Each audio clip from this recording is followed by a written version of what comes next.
memory loss, disorientation, slurred speech, impaired judgment, sudden aggressive behavior, loss of muscle control, and premature mortality.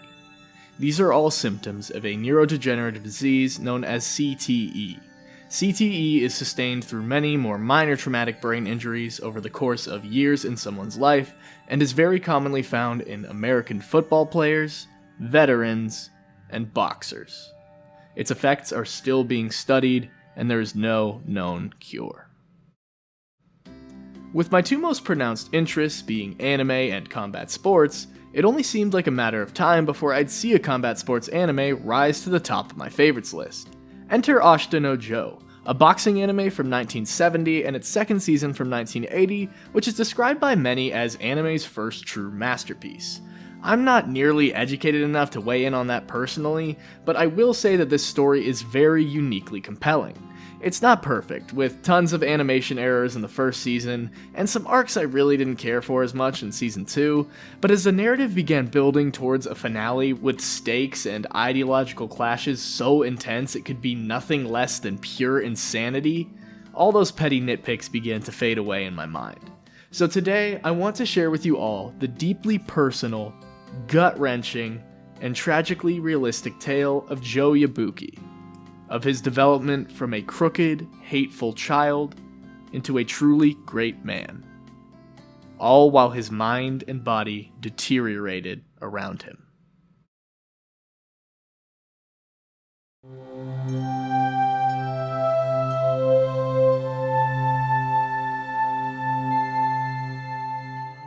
At the beginning of the story, we are introduced to Joe as a candle in the wind, an orphan delinquent looking for an excuse to fight pretty much everyone he meets.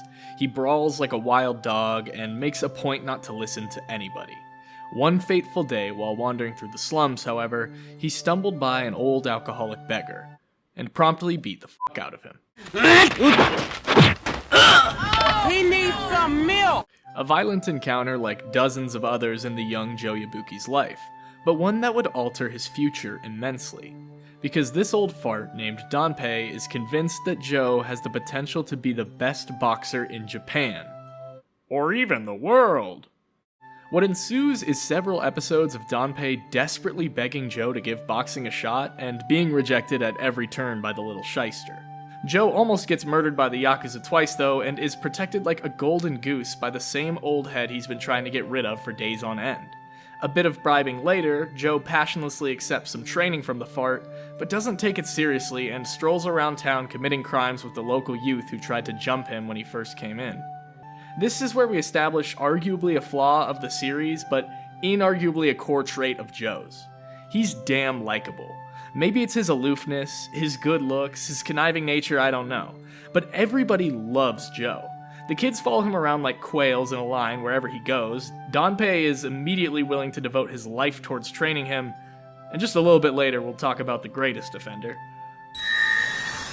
If you click on a random section of early Ashita no Joe and close your eyes, you will be guaranteed to hear a bunch of random Japanese words you don't know seemingly being recorded on a flip phone inside of a cave, and then Joe! He's constantly the main thing on everyone's minds, and he takes it entirely for granted. Being blessed with fighting ability and a relative lack of ethical reservations, Joe walks around town doing whatever the hell he wants for a while, tuning everyone else out. He skips training, fights randoms, and just generally causes a ruckus. All the while, Danpei slowly comes to terms with the fact that he just can't convince Joe to box right now, and that the best thing he can do for the kid at this point is probably to get him off the streets before his luck runs out with the Yakuza. Fortunately, Joe expedites this process by scamming a rich lady, Yoko. She's important later, and the only woman in this show besides this girl who just looks like her Smash Bros. Alt skin. Joe scams her out of money she thinks is going to charity, and refuses to apologize because he's Joe, one of the most stubborn characters I've ever seen, but doubly so because Yoko is rich. Joe hates it when someone has one over on him, when he feels powerless or looked down upon by other people. That's why he so constantly lashes out at everything around him, to desperately reassure himself of his own self-reliance and power.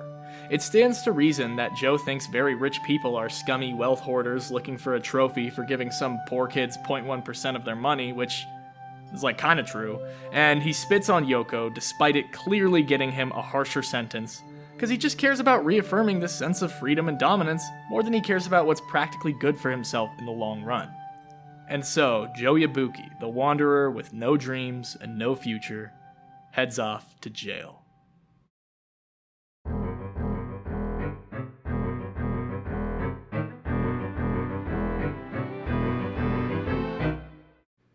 In his holding cell, Joe gets the jumped out of him.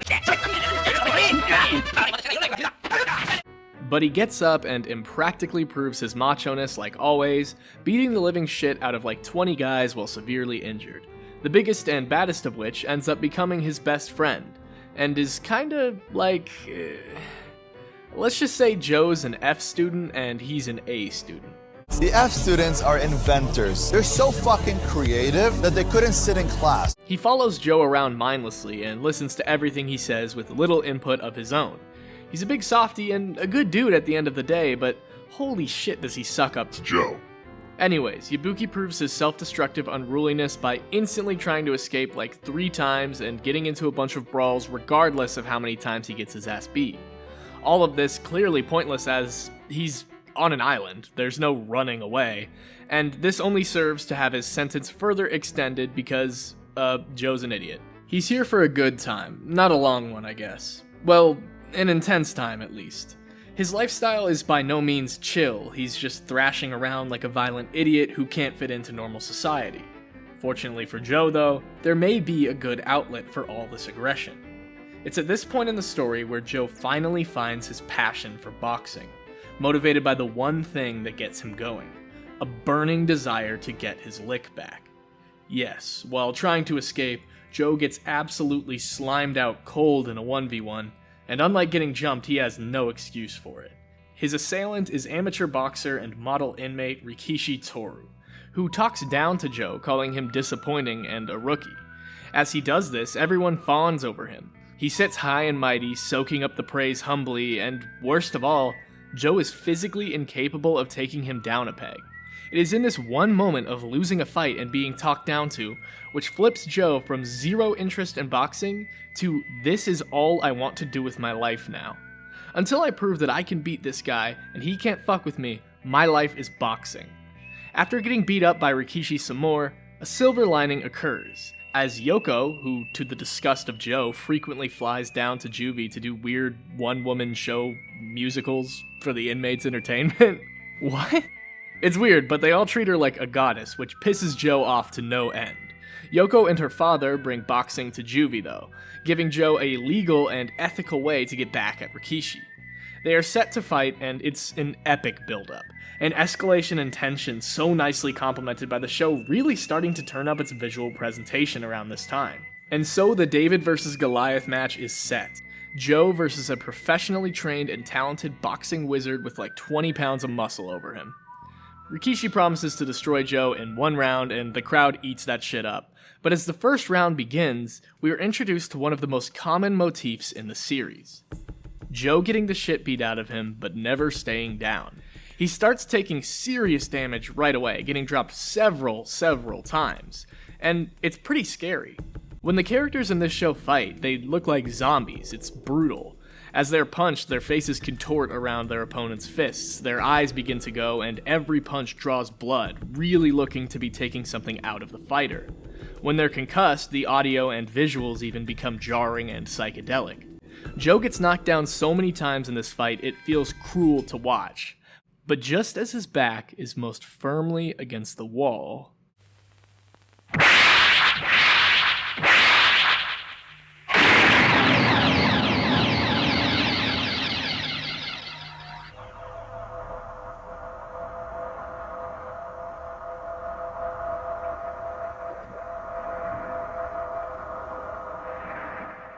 the legendary, often replicated but never duplicated cross-counter that's been referenced in countless anime and media since. Joe manages a double knockout resulting in a draw with Rikishi, something that sits well with neither man despite genuinely being impressive, so they opt to run it back in privacy. Joe stuffs rocks in his gloves to try to cheat, but the fight is ultimately cut short. Before they can truly rematch, Rikishi is released from juvie, and Joe vows to meet him again in the ring, with Rikishi obliging. Thus, one of the greatest anime fights of all time is set up, the defining bout between Joe and Rikishi in the professional circuit.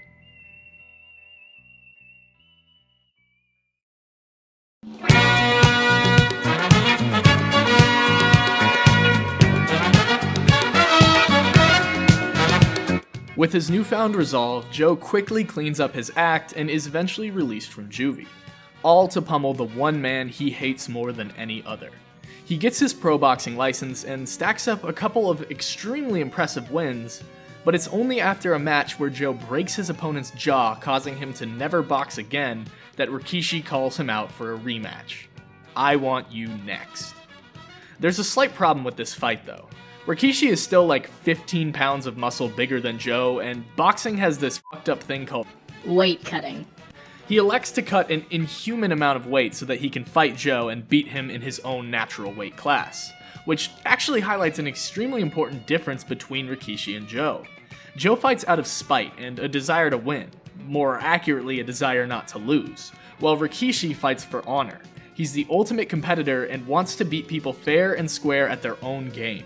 He would never stuff rocks in his gloves like Joe did in their second fight, because the whole reason he does this is for the love of the game and the love of competition in general. He actually only ended up in juvie after freaking out when someone bogusly accused him of cheating in his fights. Honor is everything to this man. Rikishi gives himself every disadvantage in the book so that he can know in his heart that he bested Joe fair and square. He embodies much of the reason I'm personally so interested in combat sports, seeing people willing to push themselves as far as possible to achieve their dreams and become the best. Rikishi loves the sport of boxing more than anything and throws away all else to pursue it. Despite the pleading of those around him, he starves and dehydrates himself for weeks in order to make weight for this fight, being forced to lock himself in a room at night and have all the faucets sealed shut for when he starts to lose his mind from dehydration. This is not much of an exaggeration for what a bad weight cut looks like, by the way. Fighters go through hell on earth and oftentimes to death's door dehydrating themselves to make weight for a fight, and it's absolutely terrible for their health. It's one of the most underratedly cruel facets of combat sports and requires you to repress your most fundamental human desires for food and water. Rikishi slowly works himself into a walking corpse as Joe in his own right puts together the most brutal training camp to date, as his sole meaning in life to this point is basically beating up the man who humbled him so many months prior. The build-up to this fight is epic, perfectly capturing the feelings I feel in the days and weeks leading up to a real super fight.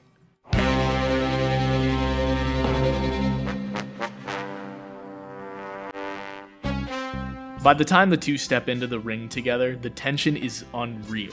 The man who has choked the humanity out of himself just to make weight to prove a point stares down he who has single-mindedly devoted his youth to enacting revenge upon him. What ensues is fucking incredible. A back-and-forth fight with insane techniques and momentum shifts every single round. A battle of minds, a battle of wills, and a battle neither man can afford to lose whatsoever. Both men get absolutely battered, but with Rikishi holding a noticeable edge before something important happens in the 8th and final round. Just as Rikishi is about to win on points, in a manner reminiscent of their epic first clash, Joe rushes in with a punch out of hell, and this time with a far more educated plan of attack. And finally, 猛烈な左ストレート！来た！こいつを弾き返して右のダブルクロスで勝負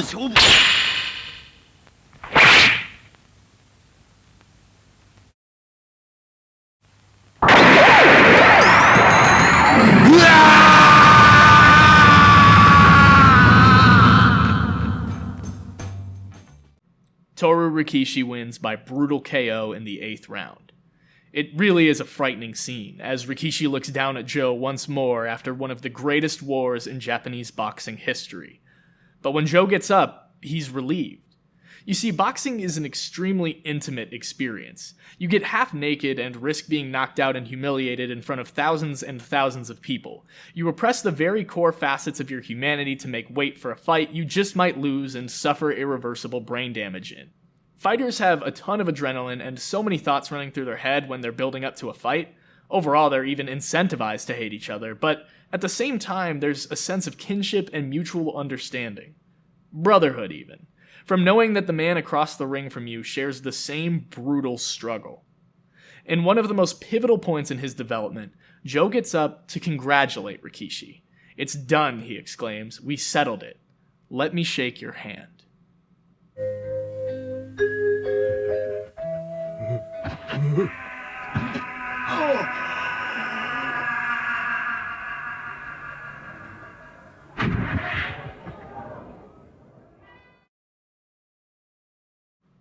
Rikishi was pronounced dead that same night, due to a pair of concussions he suffered in the 7th round in conjunction with his brain being extremely dehydrated from the weight-cutting process. Joe had killed him.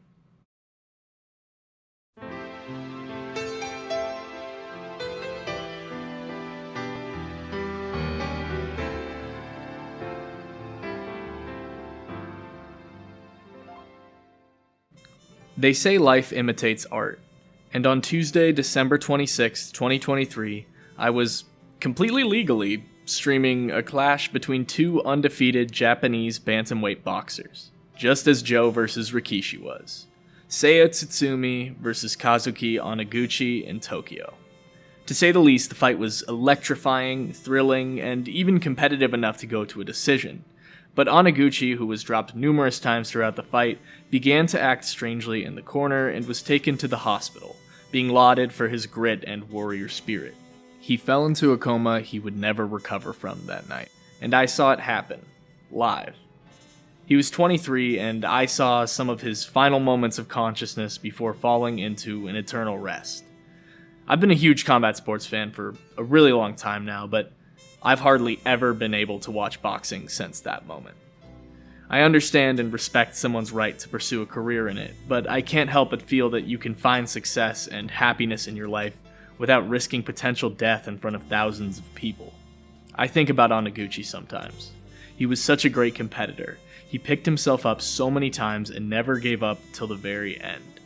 I hope he's at peace now after fighting for so long, and my heart goes out to any and all of those who were affected by his passing. This is not an easy topic, but I always want to champion supporting these fighters because they go through stuff I can't even imagine, including Tsutsumi, who fought clean and was merely there to do a job. This clip of former heavyweight champion Deontay Wilder after a first-round knockout always comes to my mind. So we demand respect at all times. Every fighter that step in the ring, I don't care what the record is. I don't care who they are or where they come from. It demands respect because if not, then you see things like that happen.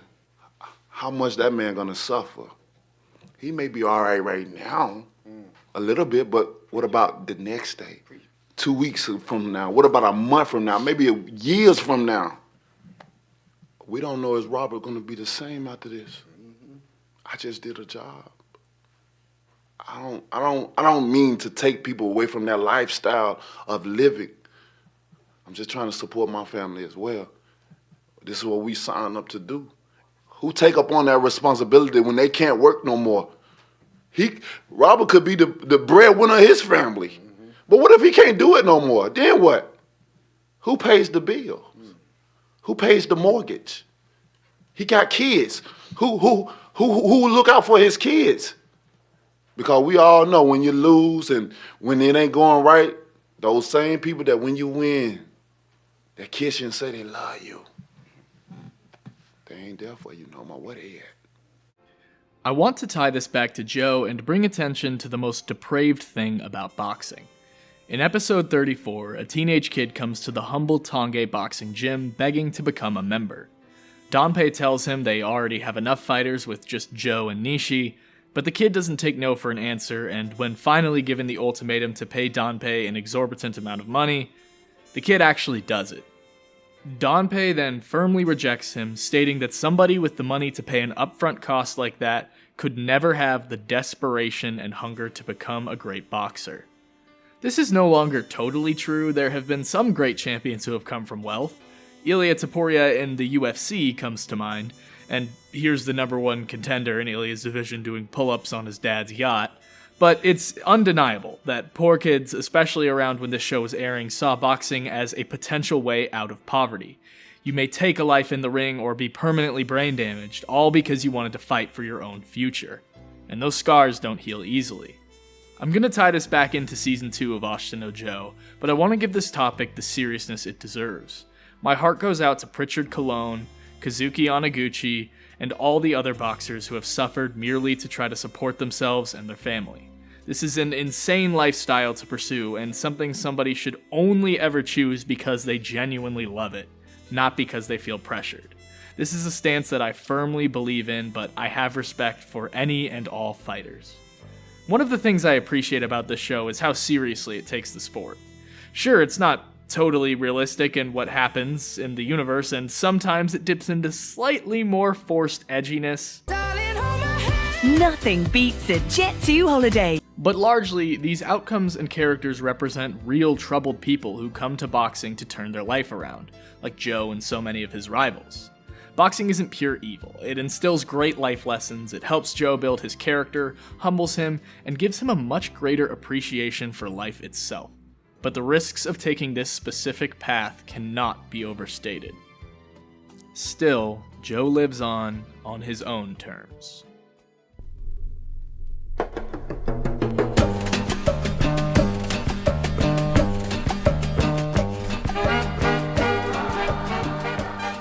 After ending the life of the only man who truly understood him, Joe's career begins to greatly falter.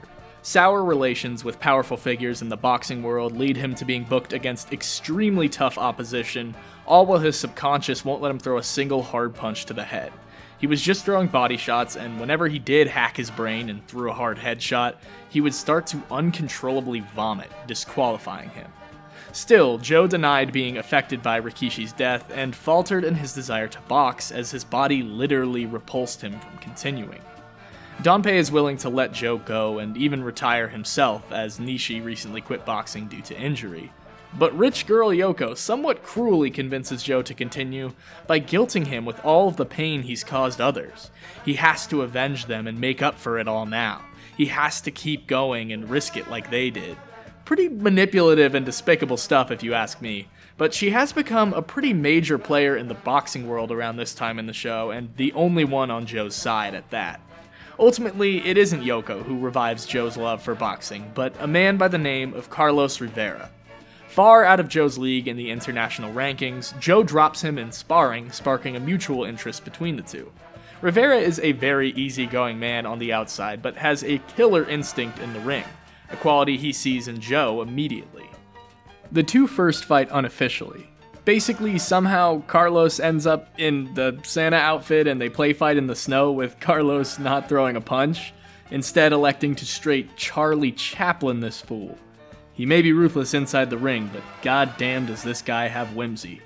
He promises to save his punches for a real fight between the two, which ends up being booked against all odds.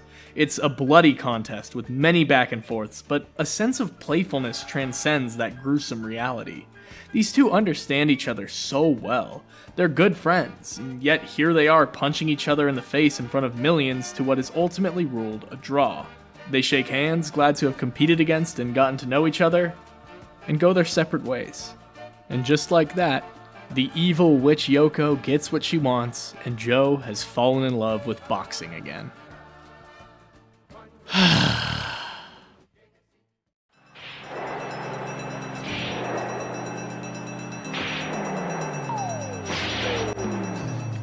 With his spark firmly rekindled, Joe sets his eyes on the regional champion Yongbi Kim. Kim is a serious man who grew up during the Korean War, was orphaned, and turned into the perfect soldier. All he knows is boxing and death and horror, and he's the most traumatized figure in this entire hotbed of dysfunction we call Ashita no Joe. It's to the point where the mere sight of blood causes him to unconsciously wash his hands for several hours straight at night. This dude's messed up bad. In a frightening parallel to Rikishi, Joe begins struggling to keep his weight down for this fight. He goes through hell, visiting a blood-drawing clinic and brutally starving himself just to get in the squared circle with a killing machine of a man. However, as Joe eats his final, very humble meal, He happens to meet Kim at the restaurant, and the two have a chat. To Kim, boxing is a game played by countries during peaceful times. It's nothing to him compared to the hell he was born into in Korea. You see, Kim wasn't just orphaned. He was the one who had killed his own father as a mere child. That type of thing doesn't just go away, but he's found something of a calm place as a boxer, ending the lives of several of his opponents in the ring. He calls Joe weak-willed and a glutton, tells him he isn't even a boxer if he can't handle such a small diet, and mentions not eating to fullness once over the past 30 years. Both a testament to his commitment to the game, and also a drastic trauma response from his childhood. He's a broken man, but a perfect fighting machine because of it, and in the fight,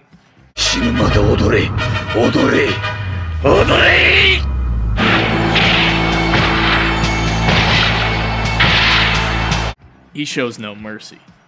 Joe ultimately wins this fight through inhuman persistence, through proving that despite not coming from as tragic of a background, he still has the fire in him to never once back down or surrender. He proves to himself that he is a fighter to his core, and sets his sights on the world champ, one of the greatest boxers of all time, Jose Mendoza. And this fight has more stakes than just merely being for a belt, as Jose had recently knocked out Carlos Rivera, who suffered severe brain damage and went missing soon after. Feeling partially responsible for the young fighter's downfall, Joe takes his next bout more seriously than any other in his life. This time not just for himself or for some petty grudge, but for Carlos, Rikishi, Kim, and every other boxer who he's hurt along his journey to self-actualization.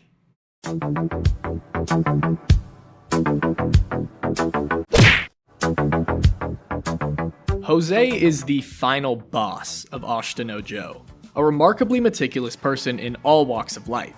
He keeps a scientist close by his side to monitor any progression of CTE, and makes a special point to preserve his body so he may one day be the longest reigning champ in boxing history. Not only this, but he's an archetypal great family man who genuinely values and provides for his loved ones, all the while aura farming and being the 14-time world bantamweight champion.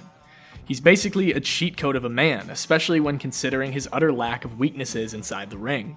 An impossibly calculating person whose life mission is boxing.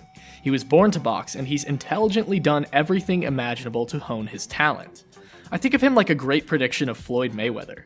He's a bit more of an anime badass, so he didn't have to make quite as many sacrifices as Floyd, who's real, but it's the same philosophy. Floyd would never take a break for anything ever. He was a boxer before a human, frequently running from place to place instead of driving, simply having his security follow him around by car. And perhaps more importantly, he dedicated the entirety of his game to remaining exceptionally defensively responsible, not only as a strategy to win, but as a long-term strategy to counteract brain damage and memory loss. Mayweather went 50-0, retired undefeated, and had the perfect boxing career. He fought off Father Time for preposterously long, and then dipped out of the sport without ever tasting defeat. This is the same path Jose is on. Joe's path in its own right, though, is nothing short of remarkable by this point.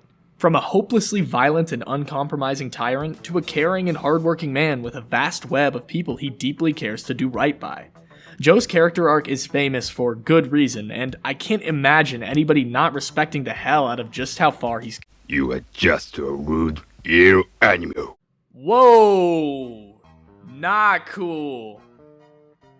What the? Alright, well, I guess it's time to discuss a not often brought up element of Jose's character, his superiority complex, that even manifests in straight up racism at times. Nobody talks about it, but Jose has a strong sense of superiority to others. He genuinely believes he's untouchable so long as he trains hard enough. It's not that he's irredeemable garbage. He expresses great distress over hurting his opponents and plays an active role in his children's lives, but his ego is enormous. He basically states publicly that he believes he will be the one man in history who can defeat Father Time, who will last in this sport more than any other, but at the end of the day, he's just a normal man who somewhere along the line lost sight of that fact. His victories have blinded him and made him feel that he can immortalize himself with an impossible legacy. He simply thinks he's better than you. And certainly better than Yabuki. Jose remarks to himself later on in this arc that Joe is already beyond his prime at just 21 years old, that the brain damage he's sustained has already made him lose a step. He simply wasn't careful enough. But that's because Joe is a fire of emotion meant merely to burn bright. Jose is trying to be the greatest legend of this game, and straight up, he's better than Joe. He's more athletic, he hits harder, he has more boxing IQ. Joe has been busted up by much lesser competition. Hell, this entire training arc was about making him as wild and unpredictable of a brawler as possible so that he could essentially fluke a win through grit alone.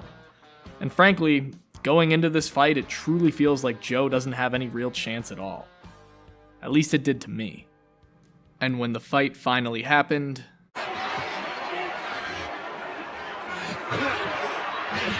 ほんの瞬間にせよ、眩しいほどに真っ赤に燃え上がる。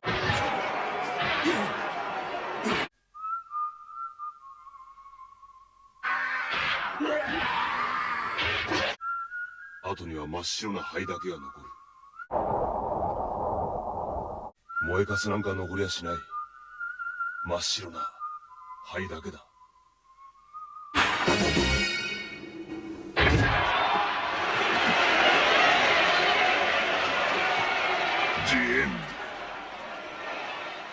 I was proven fully correct. Joe fights to a decision before tragically passing away in his corner. A defining moment in animation history and a chillingly prescient portrayal of something that still happens to this very day. Everything was true. Joe threw his life at Jose, but the mountain was just too tall. He had better coaching, he had more power, he had more technique. He was just more perfect. But the aspiring, ageless wonder Jose is taught a lesson in this fight. You don't play boxing. Jose has several times lamented the lasting damage he's inflicted on his opponents, but Joe brings Jose back down to earth and makes him realize he's just as vulnerable as any other man in that ring, making the consummate professional panic so much as to intentionally foul Joe. Jose is put on his ass like 6 times, and the fight appears to age him around 20 years due to some very clever lighting. It is my personal headcanon that Jose planned to keep defending the belt until he was 40 or so, but probably retired not long after his fight with Joe despite clearly winning. If he really cares about looking after his family, about his future, about his health, he has to stop sooner than later. He hasn't given all he has to give, but is smart enough to realize how many fighters end up going till the wheels fall off and never recovering. Fighting Joe is a humbling experience for Jose despite him emerging triumphant. This little-known Japanese kid with 4 losses on his record put him on his ass 6 times and caused irreversible damage. This fight is when Jose realized that he's human. That aura of invincibility great boxing champions have is just an aura, and that he has to take a long, hard look in the mirror and decide how long he wants to continue. No one comes away unscathed in this sport. It's not really a place for normal people, and it's definitely not a place where you won't get hurt. Joe, who hated more than anything to be looked down upon, will forever be remembered in Jose's mind as the man who made him human again.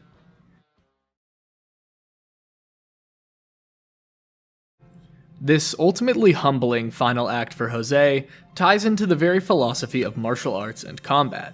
In martial arts, you're to bow to your opponent to show respect, as you are allowing yourself to be struck and to be vulnerable for the sake of being able to feel and to learn. Too many people get caught up in the idea of winners and losers, when really what happened to Jose here is what it's all about. Boxing is humbling and grounds you. No champ gets to the top without being roughed up bad, at least in the training room. And that's every day. Feeling pain not only highlights feelings of elation, but grounds you and connects you to your opponent. These boxers, and really all fighters, have an understanding with each other that not a lot of people probably pick up on. It's a deeply intimate experience where they put their lives in each other's hands, all for the glory. And this willingness to sacrifice for the sake of attaining your dreams is something that I greatly respect. But it's no game. Many young men just die. How many times do we have to see this happen? It makes me take a long hard look in the mirror and ask, is supporting fighting sports straight up immoral? A girl from Joe's town named Noriko seems to think so, and she tries to get through to him. She implores that he quit boxing, but Joe simply responds by saying he wants to shine as brilliantly as he can and devote every ounce of himself to boxing until there's nothing left. That's the only way he wants to live. I greatly respect this choice, but him, Carlos, and Rikishi all end up suffering tragic fates, while Nishi, who quits boxing, finds love and sails off into the sunset with his wife Noriko. This ending is very tonally powerful, but also quite intricate. Joe went out doing exactly what he loved, but he leaves behind a legacy of pain and suffering. He fights until he can't anymore, and there's literally no tomorrow to speak of. In that way, his life's journey is complete. It's just such a brutal path. It's so painful for me to see this because, frankly, I feel like a bit of a hypocrite for watching less boxing, yet continuing to watch mixed martial arts every weekend after witnessing the passing of Oniguchi. I do wholeheartedly believe that MMA is a less tragic sport, but BJ Penn tried to off his family thinking they were skinwalkers. Brain damage runs very deep in combat. So why am I so okay with watching this stuff happen? Sorry in advance, this is going to be a bit trauma dumpy. When I was younger, I played football. I was pretty good at it, not a prodigy or anything, but I enjoyed playing it with my friends and at some point wanted to play it long term like the people I looked up to on TV. There was one thing that turned me off completely from it though. Brain damage. Please don't roll your eyes too hard, but ever since I was born I was praised for having natural smarts. Funny if you know anything about me, I'm sure. But as I grew up, I started to fall behind. The gifted kid burnout story is far from a new topic, but I internalized it in a bit of a uniquely stupid way. See, I've always been extremely paranoid that my brain is deteriorating, even just with the passage of time. That every day I lose just a bit more neuroplasticity, edge a bit closer towards death, and kill off just a bit more of my potential. I'm too paranoid to rest my head in certain ways that I feel could restrict blood flow. I used to be too paranoid to even blow my nose, and though I've grown a bit from that point, that kind of thing still crosses my mind on a daily basis. A few years ago, my paranoia became so suffocating that I started tripping over my words, making sure I was saying them right, and was convinced that it was a stutter and somehow a result of an unknown traumatic brain injury. I took myself into the hospital after a mental breakdown. Eventually, I realized that I didn't trust myself to be home alone, and I had to go away for a while. This level of paranoia is pretty abnormal, but I think my desire to never be corrupted, to never lose even the smallest part of myself, is something I see to an ironically less cartoonish extent in Jose with his perfectionism and constant health monitoring. Brain damage is something that has irrationally scared me so much that I've spent the better part of the last 5 years constantly dissociating over it. I feel like it's lurking around every corner, which scares the hell out of me, and in many ways that fear made me end up running away from life itself. Something I'm still learning to break out of. In fact, I'd say I'm quite early on in my development as a complete person. I feel so often that I'm wasting away, but every little action I take jeopardizes something. It's why I stopped playing football. It's part of why I stay inside all day. So what has always enraptured me about combat sports was people who knew they were risking horrendous brain damage, but were so passionate and devoted that they followed their dreams anyway. I've always been so jealous of and impressed by people who have such conviction and purpose to fight through these horrors and achieve their dreams. Meanwhile, I'm so sequestered into my own shell that at some point, I forgot how to be a real person. So that's why I so deeply admire it. If I were a poor kid trying to make it out of the slums like Joe, though, maybe I'd have doubled down on football, devoting my life to it. And if I did, it may have literally been the death of me. That's just the cruel reality of class. I want to learn from Joe and his reckless desire to live life in the moment, to look at what's in front of him and direct every shred of his being towards it, leaving nothing on the table. It's the most beautiful thing in the world to me, but at the same time I acknowledge all the people who have suffered as a result of this game. For all of its woes, I do love combat sports. It's a beautiful idea which epitomizes the spirit of martial arts, but has unfortunately been marred by the fact that so many people feel pressured into doing it when they're young, instead of choosing it for themselves later in life. I've seen many fighters who truly love their career and wouldn't trade it for the world. It really is a complex issue, but I want to start a discussion, if any of you have made it this far into the video. Boxing is hell on earth. The weight cut is brutal, the dangers are extreme, and the industry is looking to leave you out to dry at any moment. The fact that people still choose to go through this ringer while looking confidently towards the future shows me just how much life I might be missing out on in a uniquely powerful way. Fighting is something that humans have done since the dawn of time and will probably keep doing until it's our ultimate demise. There is a beauty in a clean fight though, an exchange of blood, sweat, tears, and will, all for each other, even if it doesn't always look or feel that way. Martial arts is beautiful, boxing is beautiful, and Ashita no Joe is certainly very beautiful to me, warts and all. In the end of this story, Joe is still able to become a better person as he wasted away, and went out with a smile on his face. It falls tonally somewhere between horrifying and inspirational, but I can't think of a better way to end such a powerful series and such an iconic character.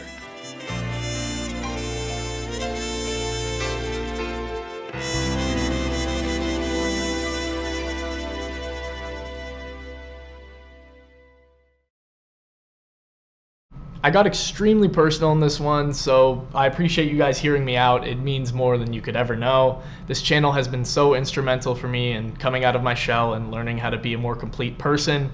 And I should probably stop talking before I say something irrevocably corny.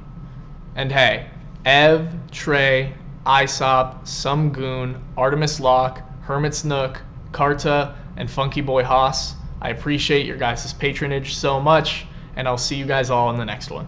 Have a good day, y'all.